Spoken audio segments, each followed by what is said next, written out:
जब एक बीज जमीन में बोया जाता है तो उसके अंदर एक नन्हा सा जिंदा पौधा पहले से मौजूद होता है, बस इंतजार करता है नमी का।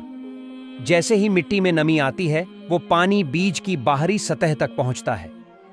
बीज उस पानी को सोखता है और फिर फूलता है, फटता है और अंदर से जानदार तासीर निकलती है। धीरे धीरे बीज के अंदर मौजूद पोषक तत्व ऊर्जा एनर्जी में बदलते हैं और इसी तवज्जुह से उसकी जड़ें नीचे जमीन में उतरती हैं। कुरानिक रिफ्लेक्शन, बेशक अल्लाह ही है जो दाना और गुठली को फाड़ता है। वो जिंदा को मरे हुए से निकालता है और मरे हुए को जिंदा से। सूरह अल अनाम आयत 95।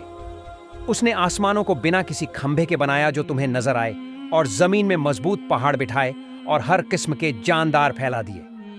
सूरह लुकमान आयत 10। जो हिकमत आज साइंस धीरे धीरे समझ रहा है, कुरान ने उसे 1400 साल पहले बयान कर दिया। बीज के अंदर की वो फूटती हुई जिंदगी कुरान की इस आयत में ऐसे बयां की गई है जैसे अल्लाह ताला खुद बीज की रूहानी इंजीनियरिंग बयान कर रहे हों।